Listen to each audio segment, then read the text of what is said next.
School districts in Western New York could start to see technology, infrastructure, and security upgrades thanks to tens of millions of dollars from the state's Smart Schools Bond Act. New York voters approved the plan to borrow $2 billion back in 2014. Now many districts are finalizing their plan on how to spend their share. Channel 2's Heather Lee has more on how the program works and how 2 local districts want to use that money. School districts can't just take the money and run. A state review board has to approve their plans before they're free to spend their share of the Smart Schools money. Districts have to spend their own money up front, then the state will reimburse them.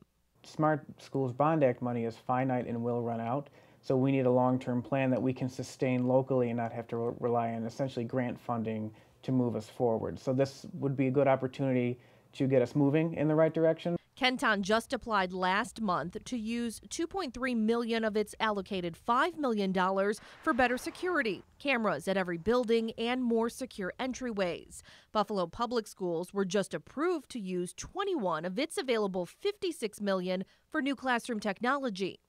Things like tablet and laptop computers for students to use, virtual reality computers focusing on STEM computing, 3D printers, and then interactive displays. Critics of the Smart Schools bond say the state will be paying back the cost of the bond for years to come for devices that have a short shelf life.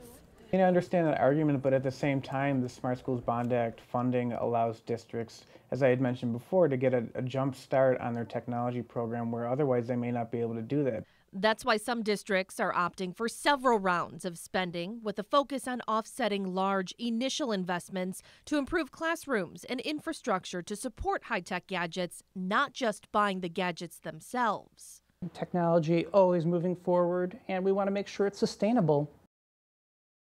Now, about 1.3 of that $2 billion for the entire state is already spoken for. The funding has no expiration date, so districts say that's why they're not rushing to spend it. It allows them time to better plan how exactly they're going to use that money. Though Kenton is still waiting for approval for security upgrades, they're looking ahead to another round of spending, like Buffalo, for new classroom technology. Reporting live tonight, Heather Lee, Channel 2 News.